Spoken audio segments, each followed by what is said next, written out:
আসসালামু আলাইকুম সুপ্রিয় শিক্ষার্থীরা, আজকে আমরা এসএসসি 2025 সালের কুমিল্লা বোর্ডের 2 নম্বর যে প্রশ্নটা আসছে সেটা সলভ করার চেষ্টা করব। তো এই যে আমরা উদ্দীপক দেখতেছি চিত্র 1, চিত্র 2 এবং চিত্র 3। এটা হলো কুমিল্লা বোর্ড 2025 সালের 2 নম্বর প্রশ্ন। তো আমরা একটু বিশ্লেষণ করে নিই। চিত্র 1 এ কি ছিল? চিত্র 1 এ ছিল, আমরা দেখতে পাচ্ছি যে একটি কম্পিউটার তার পার্শ্ববর্তী কম্পিউটারের সাথে যুক্ত আছে। আমরা এটাকে কি টোপোলজি বুঝতে পারি, এটাকে রিং টোপোলজি বুঝতে পারি। কেন? কারণ প্রতিটি কম্পিউটার দেখো একটা সংযোগ আছে, এটা মুছে দিলে পুরো নেটওয়ার্কটা অচল হয়ে যাবে। তাহলে আমরা কি বুঝতে পারছি? এটা হলো রিং টোপোলজি। আচ্ছা, 2 নম্বর চিত্র কি? এই তিনটা কেন্দ্রীয় নিয়ন্ত্রণকারী কম্পিউটারের সাথে যুক্ত আছে, তাহলে এটা কি টোপোলজি? এটা হলো স্টার টোপোলজি। যেরকম চিত্রই দিক, যদি কেন্দ্রীয় নিয়ন্ত্রণের কাছে যুক্ত থাকে, কেন্দ্রীয় নিয়ন্ত্রণকারী কম্পিউটারের সাথে যুক্ত থাকে, তাহলে এটা কি টোপোলজি হবে? Star topology. আর এটা তো গাছের মতো, আমরা দেখছি যে খ্রিস্টানদের ক্রিসমাস ট্রির মতো আছে, তাহলে এটা ট্রি টোপোলজি। এদের গাছের শাখা প্রশাখা নেই, বিন্যস্ত আছে, তাহলে সেটা কি? আমাদের ট্রি টোপোলজি। আচ্ছা, এবার আমরা প্রশ্ন চলে আসি। প্রথম প্রশ্ন কি আছে? আচ্ছা, প্রথম ক নাম্বার প্রশ্ন ছিল বিট সিনক্রোনাইজেশন কি? বিট সিনক্রোনাইজেশন কি? ক নাম্বার আমরা লিখব। প্রথম প্রশ্ন ছিল বিট সিনক্রোনাইজেশন কি? আমরা লিখব সিগন্যাল পাঠানোর সময়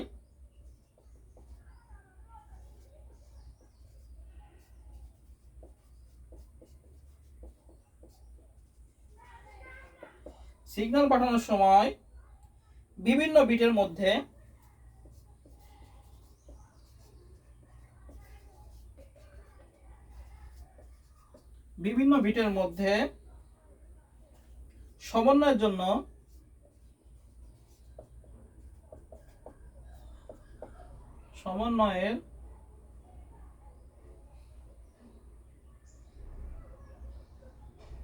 সমন্বয়ের জন্য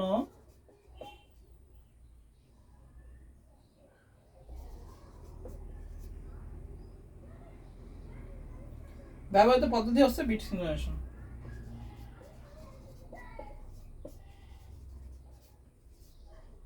পদ্ধতি হলো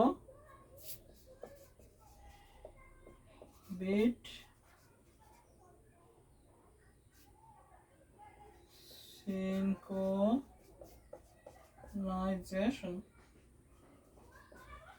বিট সিনক্রোনাইজেশন আমরা কি লিখব?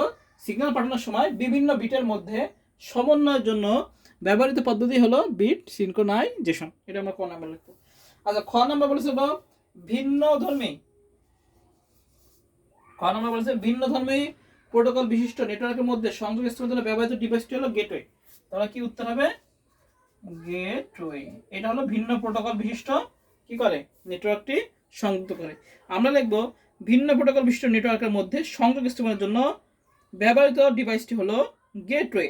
আচ্ছা, গেটওয়ে হলো এমন একটি নেটওয়ার্কিং ডিভাইস যা দুইটি ভিন্ন নেটওয়ার্ককে সংযুক্ত করে, যেখানে প্রতিটি নেটওয়ার্ক ভিন্ন ভিন্ন প্রোটোকল ব্যবহার করতে পারে। ল্যান ও ওয়ান এর মধ্যে সংযোগের জন্য কি প্রয়োজন? গেটওয়ে প্রয়োজন। সেটা কিসের জন্য? ল্যান, আর এটা হলো ও ওয়ান। ল্যান মানে লোকাল এরিয়া নেটওয়ার্ক, ওয়ান মানে ওয়াইড এরিয়া নেটওয়ার্ক। তাহলে ভিন্ন ভিন্ন প্রোটোকল বিশিষ্ট নেটওয়ার্ক কি করে? সংযোগ বিশিষ্ট করে কি? গেটওয়ে। এইভাবে আমরা গেটওয়ে সম্পর্কে একটু লিখে দিলে আমাদের দুইয়ের ভিতর দুই হয়ে যাবে। আচ্ছা, এবার 3 নাম্বার আসে। বলছে চিত্র 1 এর টোপোলজি বর্ণনা করো। আচ্ছা, চিত্র 1 এর টোপোলজি বর্ণনা করো। তাহলে আমরা চিত্র 1 কি দেখতে পাচ্ছি? চিত্র 1 অবশ্যই রিং টোপোলজি। তাহলে আমরা লিখব গ। চিত্র 1 হলো রিং টোপোলজি।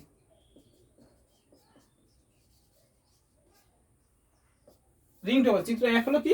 Ring topology. আমরা লিখব যে টোপোলজি বা যে টোপোলজিতে একটি কম্পিউটার তার পার্শ্ববর্তী কম্পিউটারের সাথে যুক্ত থাকে, এভাবে কি রিং এর আকৃতি তৈরি করে নেটওয়ার্ক তৈরি করে, তাকে কি বলা হয়? রিং টোপোলজি বলে। রিং টোপোলজিতে প্রতিটি কম্পিউটারের সমান গুরুত্বপূর্ণ, কারণ একটা নেটওয়ার্ক যদি নষ্ট হয়ে যায়, পুরো নেটওয়ার্কটা কি হয়ে যায়? অচল হয়ে যায়।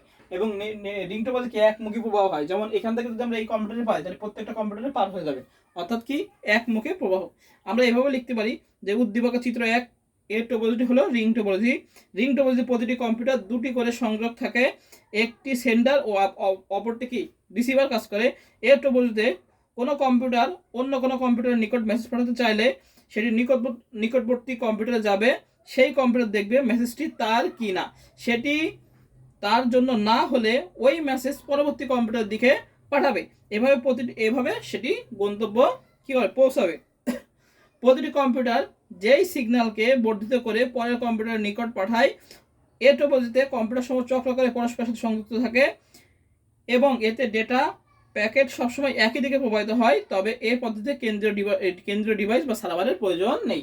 অর্থাৎ কি, এই কম্পিউটার থেকে যদি আমরা এটা পাঠাই তাহলে আগে এইটাই আসবে, দেখবে এটা এন না কি, যদি না হয় তাহলে পরেরটা পাঠাবে। বুঝা গেছে? তাহলে চিত্র 1 কি আমাদের রিং টপোলজি। এভাবে রিং টপোলজির আমরা বর্ণনা দেবো।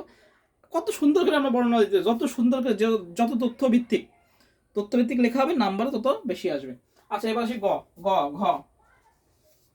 আচ্ছা, ঘ কি আছে বলছে চিত্র 2 ও চিত্র 3 এর মধ্যে কোন টপোলজি ব্যবহার সুবিধাজনক। আচ্ছা, চিত্র 2 হলো স্টার, চিত্র 2 হলো স্টার টপোলজি। আর চিত্র 3 কি? চিত্র 3 তো নিঃসন্দেহে ট্রি। চিত্র 3 হলো ট্রি টপোলজি। এর মধ্যে কোনটা ব্যবহার সুবিধাজনক? অবশ্যই স্টার, এর মধ্যে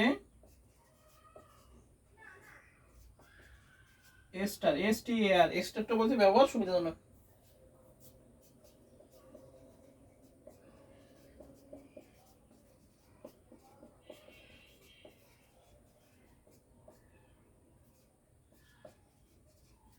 আচ্ছা, এই হলো উত্তর। চিত্র 2 হলো কি? Star topology. এবং চিত্র 3 হলো কি? আমাদের ট্রি টপোলজি। তা বলেছে কি যে চিত্র 2 হলো স্টার টপোলজি আর চিত্র 3 হলো কি? Tree topology. এর মধ্যে কি আমাদের স্টার টপোলজি ব্যবহার করাই সুবিধাজনক। কেন? আমরা বিভিন্নভাবে বলতে পারি যে যেমন নেটওয়ার্কের অন্তর্ভুক্ত, নেটওয়ার্ক ডিজাইনের ক্ষেত্রে আমাদের স্টার টপোলজিতে কি থাকে? কেন্দ্রীয় নিয়ন্ত্রকের কম্পিউটার থাকে। আর জটিল এবং স্তর, এটা হলো জটিল হয়ে থাকে এবং স্তর বিশিষ্ট হয়ে থাকে। এটা কেন্দ্রীয় নিয়ন্ত্রকের কম্পিউটার হয়ে থাকে। এর একটা কম্পিউটার নষ্ট হলে বাকিগুলো সচল থাকে। এবং এটা কেন্দ্রীয় নিয়ন্ত্রকের কম্পিউটার হলো খবর দেয়, তোমার এখানে সমস্যা আছে, তুমি ওখানে ঠিক করো। এখানে ইচ্ছা মতো নেটওয়ার্ক সংযুক্ত করা যায়, কিন্তু এখানেও যায়, কিন্তু এখানে হাব বা সুইচ ওটা জটিল বিশিষ্ট, জটিল গঠনতান্ত্রিক কারণে আমাদের ট্রি টপোলজি যেটা আছে, ট্রি থেকে আমাদের স্টার হলো। এরকম আমরা বিভিন্নভাবে লিখতে পারি যে স্টার টপোলজি সাধারণত বেশি সুবিধাজনক, কারণ এটি স্থাপন করা সহজ, ত্রুটি নির্ণয় দ্রুত এবং রক্ষণাবেক্ষণ তুলনামূলকভাবে সহজ।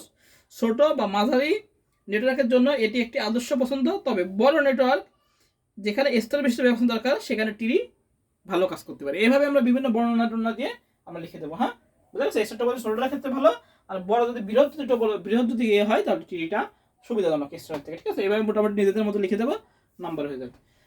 তাহলে সবাই ভালো থাকি, সুস্থ থাকি। কুমিল্লা বোর্ড 2025 সালে 2 নাম্বার সলভ হয়ে গেল। সবাই ভালো থাকি, সুস্থ থাকি। সবাইকে আসসালামু আলাইকুম।